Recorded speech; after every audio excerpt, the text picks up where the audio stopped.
Well, tonight, this story, the Philippines and Serbia are joining a slew of central banks that are increasing their gold holdings. They follow a global trend of other central banks accumulating bullion in a move seen as a shift away from the U.S. dollar as a standard. And this global trend, by the way, was led by Russia and China. So what does it really mean? Well, there are few people who know more about gold than Peter Schiff. And he is good enough to join us now with his take on this. Peter, why are countries doing this? And I guess it bears asking, right? As an American, what does this mean? What does this mean to me? What does it mean for us? Well, I think it means a lot for Americans because we have enjoyed the extraordinary privilege of being able to create out of thin air the reserve currency. And, you know, before the dollar was the reserve, gold was the reserve. And the reason that the dollar became the reserve is because it was as good as gold, because the dollar was not only backed by gold, but redeemable in gold. In fact, the dollar was gold. It was Federal Reserve notes that were IOUs for dollars, which were made of gold.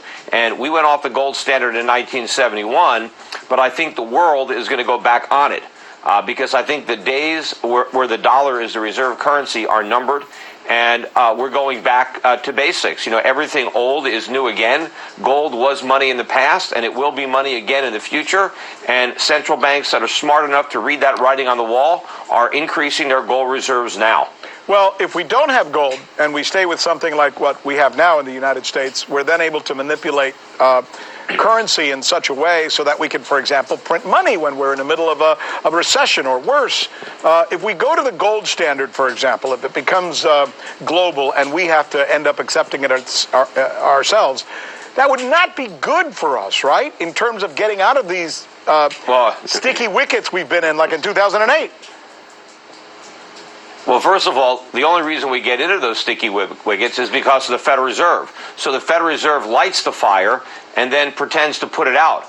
If we go back on the gold standards, we take the matches away from the Fed. So they can't light the fire, so there's nothing to put out. You know, gold and economic freedom go hand in hand. And if you don't believe me, just ask Alan Greenspan, because he authored an article, Gold and Economic Freedom, which I would recommend that people read. But, you know, gold is the enemy of the welfare state and big government. That's why governments don't like gold. They want paper. But the problem is eventually the paper has no value. And we are headed to a currency crisis in the United States. And what's going to put the United States back on a gold standard is to try to stop the free fall of the dollar. You know, they're going to postpone it as long as possible. You know, when Nixon took us off the gold standard, he said it was temporary.